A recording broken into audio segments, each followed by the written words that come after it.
한동훈 국민의힘 대표가 대통령실의 인적 쇄신을 강조하고 있습니다. 재보궐선거 이후 윤 대통령과의 독대 가능성도 제기되는데 당정 관계의 전환점이 될지 친윤계 친한계의 갈등만 깊어질지 최창렬 용인대 특임교수 박상규 시사평론가와 짚어봅니다. 어서 오세요. 안녕하세요. 네.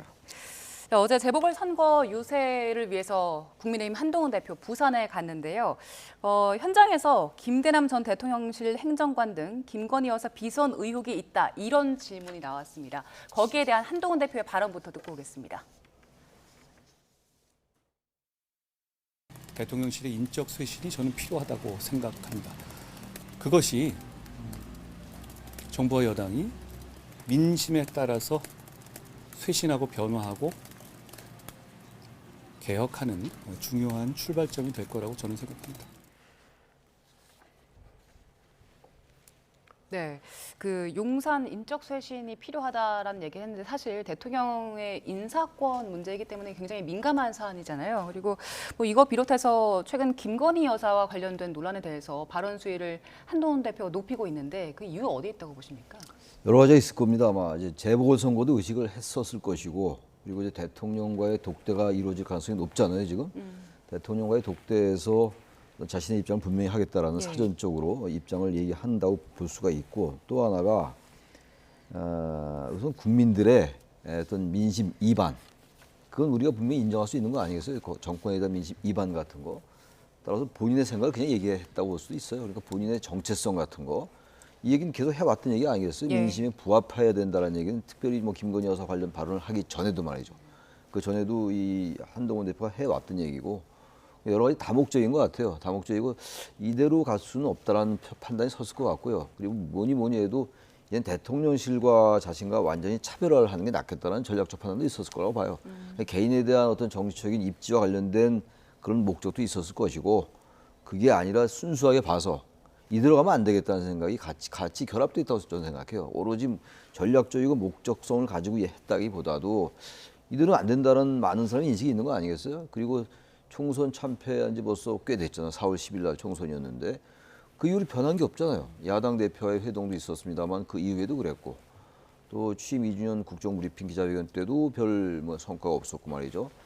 그리고 난 다음에 뭐 명태균 씨 얘기는 최근 얘기긴 합니다만 김대남 씨 얘기 있었고, 김건희 여사의 여러 가지 활동에 대한 뭐 논란 제기도 있었고 말이죠. 이런 상황 속에서 게다가 그리고 나서 이제 한동훈 대표와 대통령과의 갈등이 뭐 그 이전부터 진행돼 왔습니다만 지금 뭐 갈등 정도로 얘기하기 어려울 정도의 사실상의 권력 투쟁의 양상, 이런 정도라면은 한동훈 대표 이렇게 지금 김 여사 활동 자제해야 된다라든지 도시 사건에 대해서 검찰은 국민이 납득할 결과를 내놔야 된다 이런 얘기들, 또 한 발 더 나가서 인적 쇄신까지 얘기한 거, 이건 한동훈 대표도 할 수 있는 얘기를 한 것 같아요.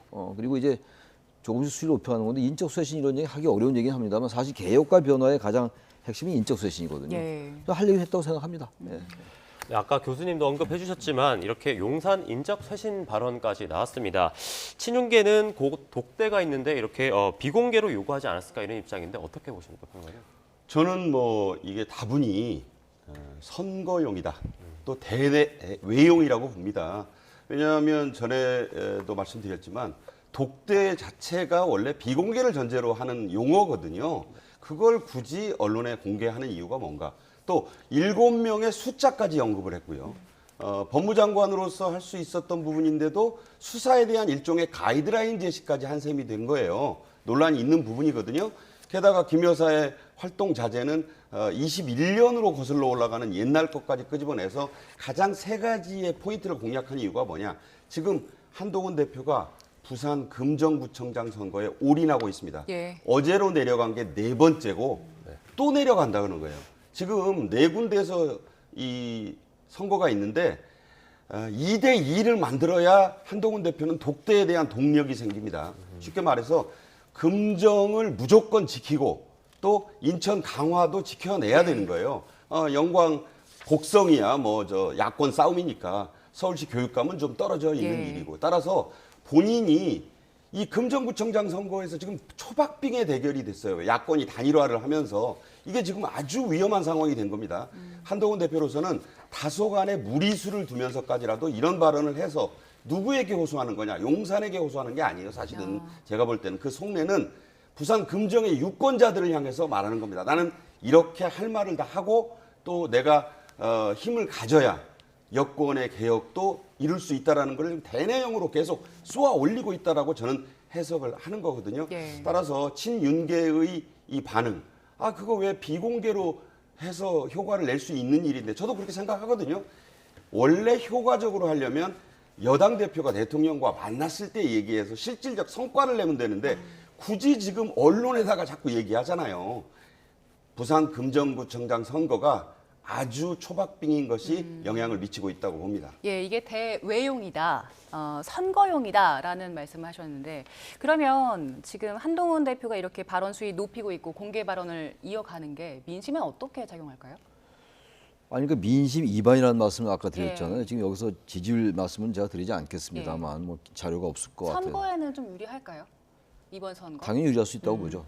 그런 의미에서 이제 전략적이고 의도적이라고 저도 아까 말씀드렸던 건데 근데 그거 그렇게만 분석하기는 좀 한계가 있다고 저는 생각하는 게 지금 많은 국민들이 현재 대통령 그 배우자의 활동에 대해서 비판 여론이 있는 게 사실이라고 저는 생각해요. 그리고 이건 한동훈 대표도 얘기한 거긴 합니다만 지난 대선 때 꽤 되긴 됐습니다만 앞으로 내조에만 전념하겠다라는 취지의 말씀을 했단 말이에요. 김건희 여사 그때 사과하면서 대선 말이죠. 당시 때. 대선 당시 얘기가 꽤 됐어요 벌써. 그리고 난 다음에 여러 지금 여권의 여러 가지 난백상 같은 게 지금 아주 뭐 명시적으로 드러나고 있는 거 아니겠어요? 지지율은 뭐 여론조사에 따라서 다르긴 합니다만 여전히 뭐 정체를 못 벗어나고 있고 말이죠. 그리고 사실 더 거슬러 올라가면 민주화 이후 같은 시기에 역대급 최저 지지율들을 계속 하고 있잖아요 지금 취임 이후에. 예. 그리고 난 다음에 계속 이런 문제가 불거진 상태에서 선거가 설령 아니더라도 선거를 앞두니까 더욱더 이런 말도 강하게 할 수 있죠. 선거가 아니더라도 아마 한동훈 대표가 이런 식으로 아마 그 발언의 수위가 높여갔을 거예요. 저는 그렇게 생각합니다. 그냥 단순하게 대외용이냐 대내용이냐 선거용이냐 이런 차원을 떠나서 이건 객관적인 시각에서 볼 때 여당 대표 어차피 대통령과의 지금 이 생각의 차이가 워낙 깊어요 지금. 뭐 어떤 봉합되거나 뭐 갈등 수준을 좀 넘었다고 저는 생각을 하거든요. 그런 차원에서 얘기가 나온 거라고 보고 그래서 이거는 한동훈 대표가 국민들 민심에 부합해야 된다는 얘기를 많이 해왔고 말이죠. 이런 사건이 두드러지기 전에도 그의 연장이라고 생각해요. 그리고 난 다음에 여러 가지 현상이 현재화되니까 노출되고 그러다 보니까 선거는 앞두고 있고 대통령과의 어떤 뭐 독대는 이제 다가오고 있고 또 그리고 몇 가지 일들이 있었잖아요. 만찬을 둘러싸고 서로 뭐 패싱이다 아니다 뭐 이런 논란도 있었고 이건 하나의 사소한 거일지 모르지만 대통령과 여당 대표 이른바 여권의 투톱의 현재 주소를 그대로 보여주는 거거든요. 그런 연장에서 이 발언이 나왔다고 생각해야 된다고 저는 생각합니다. 네, 아까 평론가님께서도 말씀 주셨는데 선거용이다라고 했는데 그래도 재보궐선거 이후에 대통령과의 독대 가능성이 있습니다. 이 의제가 다뤄지게 될 텐데 이번 이렇게 발언한 내용 의제 어떻게 실현 가능하다고 보시는지? 대통령이 그 아세안 순방을 떠날 때는 선거 유세에 특히 그때도 부산이었어요. 네. 가야 되기 때문에 못 간다. 그래서 이제 납득은 됐지만 뭐 그 잠깐 배웅하고도 할 수 있는 거 아닌가 이런 시각이 또 있었거든요. 그때도 불편했습니다. 그런데 이번에 이제 11일에 오셨는데 대통령이 그때는 영접을 나갔잖아요. 그때 그림을 보시면 한 대표의 태도가 상당히 좀 당당해 보입니다. 개인적인 평가지만 손을 아주 높게 쳐들고 대통령을 맞아서 잘 다녀오셨습니까 하는 그런 그 모습이에요. 이게 뭐냐? 저는 이렇게 해석했습니다. 이제 16일 이후에 선거 결과를 받아들여야 돼요. 네. 사실 만약에 제가 아까도 말씀드렸다시피 금정이나 강화, 특히 여권으로서는 생각하기도 싫은 시나리오겠지만 부산 금정구청장을 야권에게 넘겨주는 경우에 그 민주당 후보로 지금 단일화돼 있잖아요. 네. 거의 그 괴멸적 타격을 입을 수가 있어요. 누가? 한동훈 대표가. 따라서 한 대표로서는 그 성적표를 우선 예쁘게 만들어야 돼요. 근데 예쁜 정도가 아니라 절체절명의 성적표를 만들어야 되는데 자신감이 있고 또 그렇게 하기 위해서 그러니까 선거용이라고 말씀드린 거는 100% 그렇다는 것이 아니라 그런 성격이 지금으로서는 단기적으로 굉장히 강하다는 뜻입니다. 근데 대통령에게 상당히 악수를 하고 영접을 하는 분위기를 한 거는 최대한 대외적으로요. 예. 푸시를 하는 거예요, 대통령을. 이제 잘 다녀오셨고 외교적 성과, 세일즈 성과 잘 봤습니다. 근데 저하고 만나셔서 전국 현안을 좀 푸시지요. 라면서 그런 모습을 국민들에게 보인 거예요. 이제 독대의 시간이 왔다라는 거를 한동훈 대표는 나타내고 싶었던 거죠. 그래서 이 재보선이 저는 참 놀라고 있습니다. 왜냐하면 이게 원래 군수하고 구청장 뽑는 그야말로 로컬 선거거든요. 네. 근데 엄청나게 판이 커져버렸어요. 서울교육감 선거는 투표율이 조금 이따 나오겠지만 10%가 안 되는 걸로 제가 알고 있거든요. 그런데 지금 영광곡성이야 특성이 있다고 해서 40%를 넘지만 네. 금정과 강화가 좀 더 높은데 20%대의 사전 투표율을 네. 기록하고 있습니다. 여기 성적표 한동훈 후의 이 초반 뭐 홍명보가 어떻게 되느냐 그런 거 얘기들 많이 하던데 한동훈 후의 명운을 걸고 하는 선거가 됐어요 이제는. 그래서 그 도착 영접 장면도 많은 시사하는 바가 있다. 한동훈 대표가 이제 독대의 시간임을 대통령에게 말하고 있는 게 아니냐 저는 예. 그렇게 봅니다. 그 최근 한동훈 대표의 발언이 이제 어느 정도 선거를 공략한 발언이다라는 분석도 있지만 또 일각에서는 독대 앞두고 의제를 좀 선점하려는 의도가 아니냐 이런 분석들도 나오고 있거든요. 만약에 윤 대통령과 한 대표 만났을 때 이 의제가 올라가게 된다면 특히 인적 쇄신 문제 윤석열 대통령은 어떻게 받아들일까요? 모르는 척 하시겠죠. 왜냐하면 7명의 이름까지 거론을 했어요. 그래서 벌써 여러 곳에서는 그 이름표가 지금 누구냐? 그 7명이 과연 누구를 말하는 거냐 하면서 이름도 돌고 있다고 제가 들었고 저도 뭐 정확한 건 아니겠지만 이름은 말 안 했는데 숫자는 얘기했어요. 용산 라인 7명이다. 자, 이렇게 되고 보니까 의제는 이미 다 올렸잖아요. 예. 프리오큐파이 정도가 아니고 선점 정도가 아니라 이미 한동훈 대표가 언론을 통해서 의제를 올린 겁니다. 그렇다면 윤석열 대통령이 이 의제를 그대로 받아줄 것이냐는 것은 미지수예요. 이것이 이제 또 독대 이후에 어떻게 발표되느냐는 것도 상당히 궁금합니다. 그래서 선거 결과에 따라서 또는 성적표에 따라서 이 독대 자체의 성사 여부도 걸려 있다. 저는 그렇게도 봅니다. 무조건 독대가 지금 언제 한다고 한 것도 아니에요. 그렇죠. 그래서 앞으로 며칠 남았는데 이 선거 결과 굉장히 중요합니다. 이게 구청장과 군수선거 이상의 비중으로 이미 커져버렸어요. 그래서 의제 선점은 이미 한동훈 대표가 했다. 다만 대통령과 대통령실의 수용, 친윤계의 수용 여부는 미지수다. 저는 그렇게 봅니다. 교수님은 윤 대통령의 이 의제 어떻게 수용할 거라고 분석하세요? 수용 안 할 것 같아요, 제가 볼 때. 그동안 뭐 알 수는 없죠. 정확하게 예단하기는 쉽지 않은 상황인데 워낙 여권의 위기 상황이라서 대통령께서 전격적으로 수용하거나 뭐 수용까지는 아니더라도 어느 정도의 의견의 일치에 접근하는 뭐 이런 것도 우리가 상정해 볼 수가 있는데 대통령에 대한 인적 쇄신을 직접 요구했단 말이에요, 이제. 그럼 대통령으로서는 아무튼 그게 진실과 가깝다 하더라도 대단히 불쾌할 거 아니겠어요. 그리고 이제 김건희 여사는 어떤 대통령의 배우자고 말이죠. 도이치 주가 조작 사건의 내용을 또 결국 김건희 여사 얘기하는 것이고 검찰이 국민 납득한 결과 내놔라 이것도. 저는 이런 상황 속에서 글쎄 이게 독대가 성사가 될지 안 될지 전 모르겠어요. 아까 말씀처럼 제가 봐도 지금 날짜가 정해진 것도 아니고 또 지금 한동훈 대표가 이것도 좀 지난번에 애매하게 얘기를 하더라고요. 독대에 대해서도. 그래서 저는 독대를 대통령이 수용을 했습니다만 이게 성사가 될지는 잘 모르겠는데. 근데 이런 상황에서 용산 독대 취소하면은 그러니까 당정 갈등이 취소할 있다. 가능성은 대단히 낮아요. 예. 그러나 그 가능성을 배제할 수 없다는 정도의 말씀을 드리는 것이고 여기서 이마저 독대가 만약에 안 된다면 그건 뭐 더 큰 문제겠죠. 근데 문제는 지금 이 한동훈 대표가 얘기한 이른바 몇 개 의제라는 이 사안들에 대해서 대통령이 수용할까? 제가 볼 때는 좀 약간 의문점이 들어요. 그렇게 된다면 이제 독대 이후에 성과가 또 없다면 아까 대통령과 야당 대표와의 그 이른바 영수회담 때도 성과가 없었고 그게 국정브리핑도 그랬고 왜 대통령께서 자꾸 민심과 동떨어진 얘기를 하냐 이런 비판이 많이 있었던 것도 사실이거든요. 이번에 또 독대를 하고 난 다음에 각자의 길을 간다. 대통령과 여당 대표가. 그럼 그런 독대는 하나만 할 것 같아요. 그래서 의제를 조율한 다음에 해야 될 것 같아요.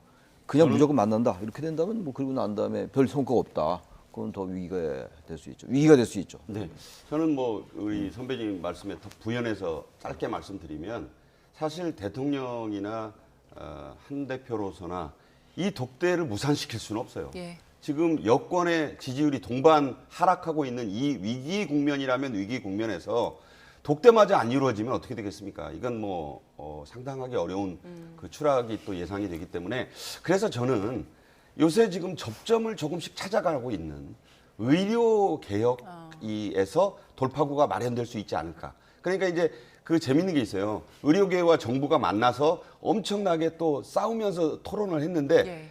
헤어지면서 또 만나자라고 서로 악수를 했다는 점. 이 굉장히 밑줄 좀 쳐야 되는 부분입니다. 다시 볼 일 없다라고 하지 않았어요. 그리고 이제 지금 의대 1학년이라도 1.5학기 얘기가 나오잖아요.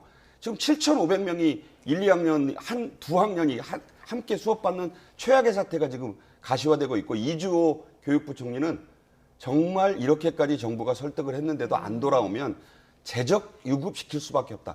요새 의대목가 난리인 세상 아닙니까? 이미 간 의대를 포기하고 재적을 당한다?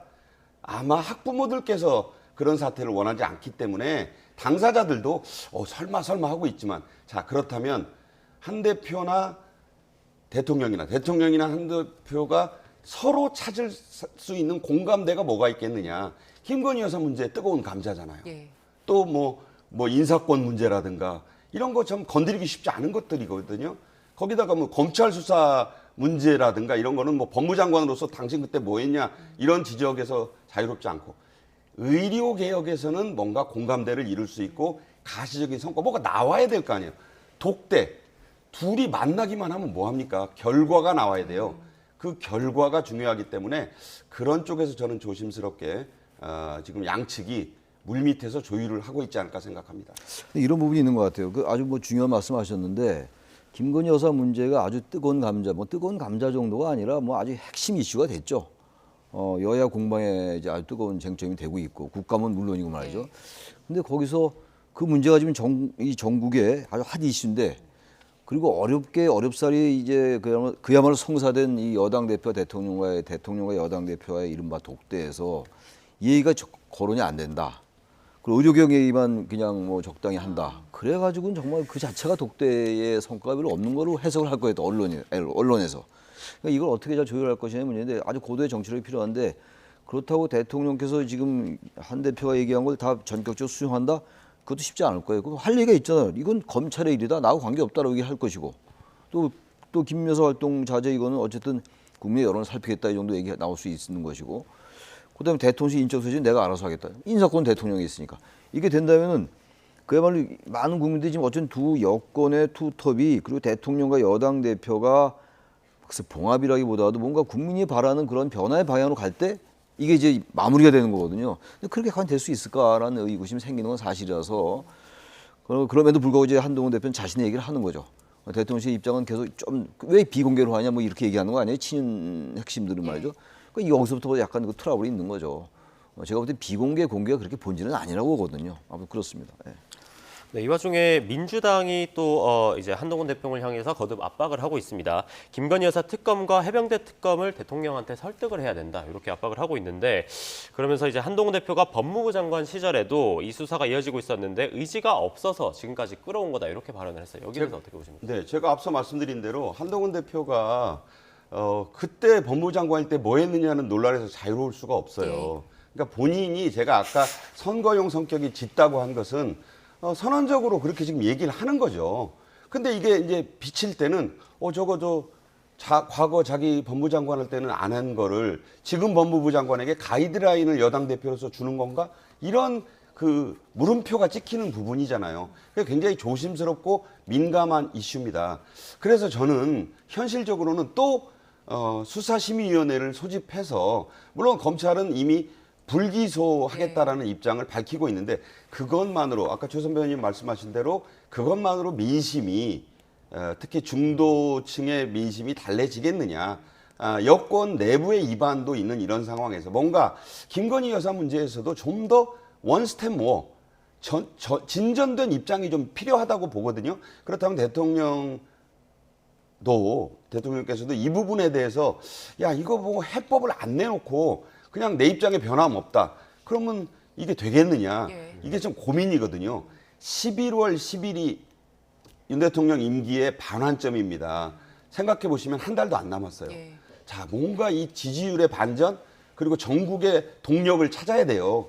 지금 또 11월에는 남미에서 중요한 정상외교 일정이 에이펙도 있고 G20도 있고 또 정상외교 나가셔야 되거든요. 근데 내치에서의 동력이 회복되지 않고서 경제 성과가 밖에서 나오거나 그런 정상외교만으로 한계가 있다는 거는 이미 대통령실도 좀 인식하고 있는 부분이고 예. 민심도 그런 방향으로 가는 것이기 때문에 의료개혁은 돌파구가 될 수 있다는 말씀이고 가장 두 핵심 이슈인 김건희 여사 문제와 특검법은 이미 선을 그었잖아요. 위헌적 요소가 있기 때문에 다만 민주당이 자 이걸 정말 한번 통과시킬 요량이면 독소 조항을 좀 빼는 부분을 선거 이후에 민주당에서 특히 이재명 대표가 좀 고려해서 한동훈 대표에게 유혹이란 표현은 좀 그렇고 설득의 어떤 미끼를 던질 가능성은 있다고 봅니다. 예. 지금 이렇게 민주당에서는 김건희 여사를 공격하고 있고 반대로 국민의힘은 이재명 대표의 사법 리스크 비판하고 있잖아요. 지금 민주당에서는 일단은 무죄를 자신하는 분위기가 읽히고 있는데 만약에 유죄 선고가 나온다면 다음 달 나오죠. 나온다면 지금 민주당이 일극체제 변화가 좀 생기겠습니까? 유죄도 이제 어떤 유죄냐가 문제겠죠. 뭐 저기 피선거권 박탈이라든지 의원직 상실에 해당하는 유죄가 나올 것이냐, 그렇지 않은 유죄가 나올 것이냐는 뭐 하늘과 땅차예요. 다들 아시겠습니다만 제가 볼 때 이게 1심이잖아요. 예. 2심도 있고 3심도 남았어요. 그렇죠. 그 현재 민주당의 지금 이 권력의 지형을 보면 뭐 어제 오늘 얘기가 아닙니다만 총선 때도 그랬고 총선 때 이제 완전히 재편이 됐다고 보는 건데 이른바 친명당으로 말이죠. 여기서 유죄가 설령 의원직 상실에 해당하는 유죄가 나오면 좀 그 내부의 동요는 좀 있긴 있을 거예요. 이른바 친문을 중심으로 해서. 그럼에도 불구하고 이재명 대표나 이재명 대표 측은 민주당은 봐라 법원까지 오염됐다라고 할 가능성이 높아요. 제가 볼 때. 이것도 역시 그동안의 민주당의 행태로 미뤄볼 때 그렇게 이제 계속 이제 검찰을 압박하는 그 행태를 보여왔는데 법원도 이제 압박할 수가 있다고요. 또 법을 만들 수도 있어요. 제가 볼 때. 봐라 이 법원도 이렇게 지금 무죄가 나오는 게 확실한데 무죄에 해당하는 사안을 이렇게 중형을 내리지 않았느냐. 그래서 법원에 이제 그 뭐 여러 가지 법 얘기가 이미 나왔어요. 검찰에 관련된 법만이 아니라 좀 그럴 가능성이 높기 때문에 오히려 더 강공으로 나올 겁니다 아마. 그래서 저는 1심에서 유죄가 나오더라도 그렇게 이른바 일극체제라는 단어, 예. 그래서 일극체제라는 게 국제정책에서 나온 얘기인데 일극체제라는 단어 뭐 남들이 쓰니까 저도 그대로 쓴다면 그 일극체제가 별로 흔들릴 것 같지 않아요. 제가 볼 때는 그렇습니다. 단지 이제 여권에서 공격이 강해질 것이고 또 중도층으로서는 봐라 이재명 대표 곤란하다. 저렇게 지금 이 재판뿐만이 아니라 지금 많잖아요. 대장동, 백현동, 성남 FC 말하기도 벅차요. 그런 사건이 많기 때문에 재판받는 사건도 많고 그 하나의 이제 시발을 연 거죠. 단초를 열었기 때문에 완전히 아무 문제 없다라고 하지는 않을 거예요. 그럼에도 불구하고 이른바 일극체제라든지 야당 대선 주자로서의 현재 위상은 흔들리지 않을 것이다라고 생각합니다. 저는. 네, 마지막으로 이 주제도 같이 한번 살펴보겠습니다. 사전투표의 문제인데요. 지난 4월에 열린 22대 총선의 사전투표율과 비교했을 때 22%포인트가 낮다고 합니다. 이 사전투표율 8.89%라고 하는데 어떻게 보십니까? 낮죠. 낮을 수밖에 없죠. 사실은 뭐 말씀드렸다시피 호남의 두 곳은 야야 싸움이 되고 있지 않습니까? 최근에 어떤 그 여론조사 결과를 보니까 진보당이 치고 올라와가지고 과거에 기억하실 거예요. 전주에서 진보당 후보들이 수백 명씩 자원으로 와가지고 자기 돈 들여서 와가지고 그때 전주 시내 고삿고삿을 아침 일찍 일어나서 자주색 점퍼 입고 청소하는 걸로 뒤집었습니다. 영광 곡성에서도 그런 일이 좀 벌어지고 있다고 해요. 뭐 700명이란 말도 있고 1000명이란 말도 있고 이거 무시 못합니다. 왜냐하면 여도 야도 특히 야야끼리의 싸움이 진부하고 좀 싫게 느껴지는 유권자들이 있을 수 있는데 진보당은 그냥 입 닫고 묵묵히 지역 봉사하고 있습니다. 자, 그 결과가 의외로 만약에 민주당도 조국당도 아니라 진보당이 영광이나 곡성에서 당선자를 내면 그것도 상당히 흥미로운 포인트가 될 거예요. 따라서 이재명 대표로서도 안심할 수 없습니다. 저거 2대2를 만들고 나가서 3대2를 만들어야 민주당 이재명 대표로서는 좀 이게 좀 힘이 생기거든요. 근데 이제 물론 준비된 시나리오는 있어요. 지역 선거일 뿐이다. 너무 큰 의미를 부여하지 말자. 그러나 상당히 속은 쓰릴 거거든요. 따라서 아까도 말씀드렸다시피 총선 때보다도 더 많이 부산 금정을 찾고 있는 한동훈 대표나 그 지역 선거라고 하면서도 올인하고 있는 것처럼 보이는 이재명 대표. 굉장히 중요한 자존심과 실질적 전국 장악력을 건 건고일척의 싸움이 돼가고 있다 이렇게 봅니다. 네, 이 사전투표 관련 교수님 어떻게 보십니까? 그 지난해 10월에 강서 구청장 선거에서 사전투표율이 꽤 높았어요. 그때 22.64%였거든요. 첫날이 8.48%였고, 근데 그거에 비해서는 지금 호남 지역은 높은데 지금 딴지는 거기에 비해서 낮아요. 서울 교육감 선거는 물론이고 서울시 교육감 선거는 큰 관심이 아직 별로 없는 것 같아요. 그래서 사전투표도 낮게 나온 건데 이 사전투표를 가지고 어느 쪽이 더 유리하다고 여전히 판단하기 쉽지 않다고 생각합니다. 그러나 우리 박상규 평론가님 말씀하신 것처럼 부산 금정이나 강화도 강화군수를 지면 한동훈 대표는 그 여권에서 친윤들에게 상당한 공격에 직면할 거예요. 반대로 영광 곡선에서 조국 혁신당과 지금 민주당이 4월 걸고 싸우고 있는데 이재명 대표와 조국 대표가 말이죠. 여기도 마찬가지 야권도. 그래서 2대2가 나오면 이제 현상 유지가 되는 것이고 이 2대2의 균열이 가서 양쪽 다 말이죠. 그렇게 된다면은 어떤 정도의 영향은 불가피하다고 생각을 합니다. 예, 알겠습니다. 자, 저희 오늘 여기까지 정리해 보겠습니다. 두 분과 함께했습니다. 최창렬 용인대 특임교수 그리고 박상규 시사평론가와 함께했습니다. 고맙습니다. 고맙습니다. 감사합니다. 네.